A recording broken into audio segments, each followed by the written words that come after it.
हूं गुरुदेव। शंड और अमर के निर्जीव स्वर, आपका पहली बार झुका हुआ सिर, और ये जीवित दुष्ट प्रहलाद, ये मैं क्या देख रहा हूं गुरुदेव?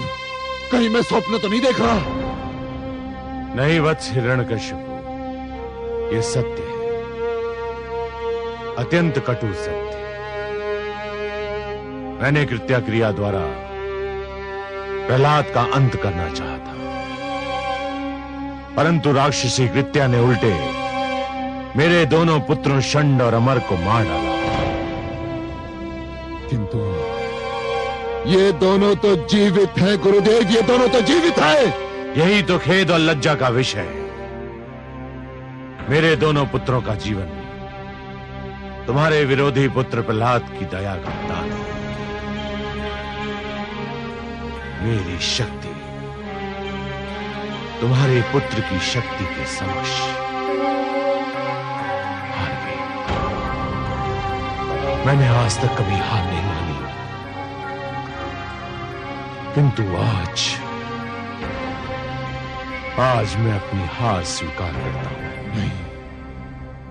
नहीं गुरुदेव, नहीं।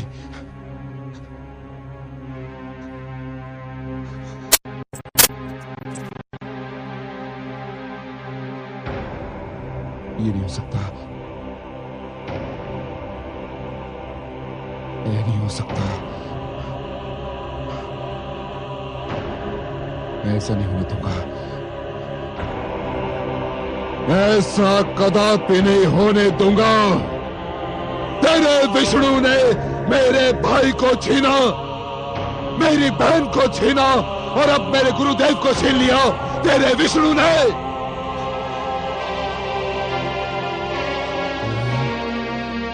अब तक केवल इसलिए बचता रहा क्योंकि मैंने तेरे वध का कार्यभार दूसरों को सौंपा, क्योंकि मैं तेरे रक्त से अपने हाथ नहीं रंगना चाहता था, किंतु अब ये अशुभ कार्य मुझे स्वयं करना होगा। नहीं, स्वामी छोड़ दीजिए मेरे पुत्र को। हट जाइए। नहीं स्वामी, नहीं। हट जाइए। नहीं।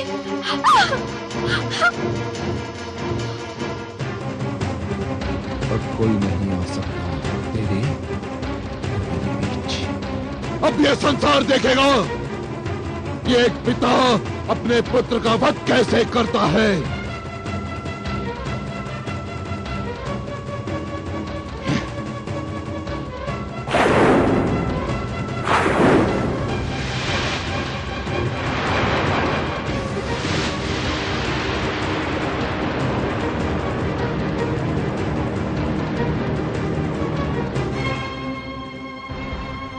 अब मैं इस आसुरी खड़क से तेरा शीश उतारूंगा।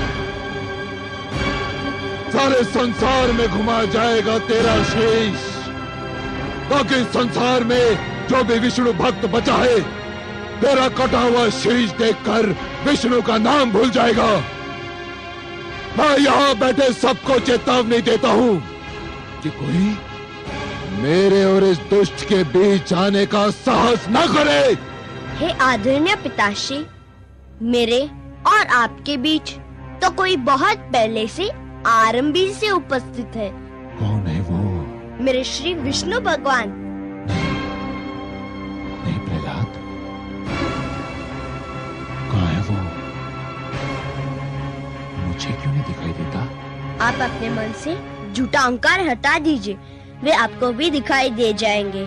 झूठ बोलता है तू, झूठ बोलता है। तेरे विष्णु में इतना साहस नहीं कि वो मेरे भगवान हिरण्यकशिपु के समीप आ सके। समीप नहीं पिताश्री, वे तो आपके भीतर भी है, बस आप देखने का प्रयत्न नहीं करते। तू रोक ले अपनी जीभ, रोक ले, अन्यथा सबसे पहले मैं तेरी जीभ काट कर फेंक दूंगा, जिस पर तू बार बार मेरे भ्राता श्री और बहन के हत्यारे का नाम ले रहा है। आप जीभ काट देंगे तो मैं मन ही मन उनका नाम लूंगा। मेरे विष्णु के लिए स्मरण ही पर्याप्त है। वे हर मन में है, कण कण में है। अच्छा, तो तेरा विष्णु तेरे मन में है, हर कण में है।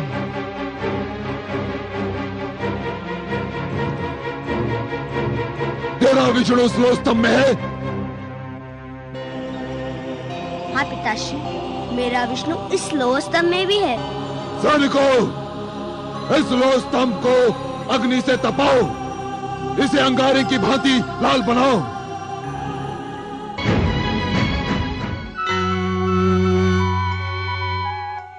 विष्णुलोक में आपका स्वागत है आदि प्रजापति। हे लक्ष्मी नारायण, रोकिए, इस नरसिंहार को रोकिए, नहीं तो अनर्थ हो जाएगा। आप ही कोई उपाय बताइए ब्रह्मा जी। मेरी समझ में नहीं आ रहा है।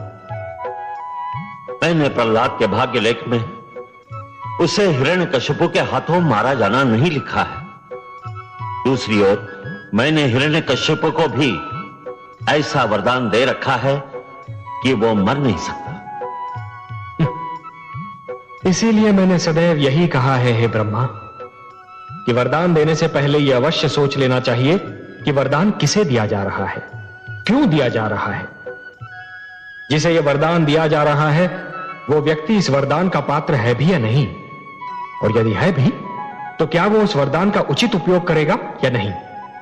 वो उस वरदान को आत्म सुख का उपहार मानेगा या दूसरों को दुख देने का शस्त्र। हे ब्रह्मा, जिस प्रकार शिशु के हाथ में खड्ग थमा देना अनदेखे संकट को निमंत्रण देना है, उसी प्रकार एक दुष्चरित्र व्यक्ति को वरदान दे देना अपने लिए और सृष्टि के लिए घातक घटनाओं को निमंत्रण देना है। आप सत्य कहते हैं, पर धनुष से बाण निकल चुका है। वरदान तो मैं दे चुका हूं, अब क्या हो सकता है। आपको कुछ तो करना ही होगा। मेरे वरदान के अनुसार हिरण्यकश्यपु न दिन में मर सकता है, न रात में, न घर के भीतर मर सकता है, न घर के बाहर, न धरती पर मर सकता है, न आकाश में, न कोई पशु उसे मार सकता है, न मानव अथवा देवता, न कोई अस्त्र उसकी मृत्यु का कारण बन सकता है, और न ही शस्त्र।